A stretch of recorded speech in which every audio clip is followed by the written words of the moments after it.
Welcome back to ஜெபிஸ் kitchen. இன்றைக்கி நம்ம வீட்லேயே ஈஸியாக வெஜ் கட்லெட் எப்படி செய்யலான்னு பார்ப்போம். கடாயில் 2 டேபிள் ஸ்பூன் எண்ணெய் ஊற்றிடுங்க. எண்ணெய் சூடானதும் நறுக்கி வச்ச 2 வெங்காயத்தை போட்டு நல்லா வதக்கிடுங்க. கொஞ்சம் இஞ்சி, பச்சை மிளகாய், ஒரு தக்காளி கூட சேர்த்துட்டு நல்லா வதக்கிடுங்க.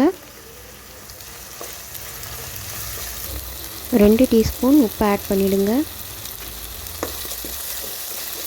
மீடியம் ஃப்ளேமில் கொஞ்சம் வதங்கினதுக்கப்புறம் தக்காளியை இந்த மாதிரி மசிச்சிடுங்க.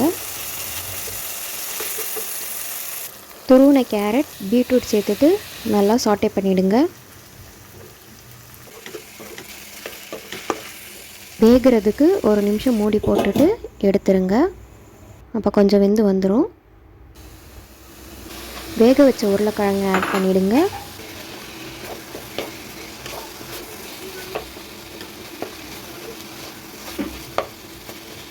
உருளைக்கிழங்கை கொஞ்சம் ஸ்மாஷ் பண்ணிவிடுங்க. ரொம்ப ஸ்மாஷ்லாம் பண்ணிடாதீங்க. 1 டீஸ்பூன் உப்பு, 1 டீஸ்பூன் மிளகுத்தூள் சேர்த்துட்டு நல்லா வதக்கிடுங்க. கொஞ்சம் கொத்தமல்லி, கருவேப்பிலை சேர்த்துட்டு நல்லா மிக்ஸ் பண்ணி விட்டுருங்க.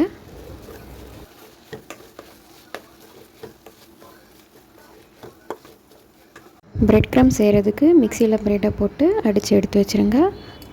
இந்த முட்டையை நல்லா பீட் பண்ணிவிட்டு நம்ம செஞ்சு வச்சதை ஒவ்வொரு பால்ஸாக எடுத்து வச்சிடலாம். தோசைக்கல்லில் 2 டேபிள் ஸ்பூன் எண்ணெயை ஊற்றிடுங்க.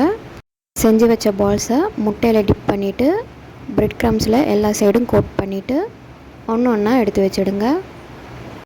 வெஜிடேரியனாக இருந்தீங்கன்னா முட்டையை ஸ்கிப் பண்ணிவிட்டு அதுக்கு பதிலாக மைதாவில் தண்ணி ஊற்றிட்டு அதில் டிப் பண்ணி எடுத்துருங்க.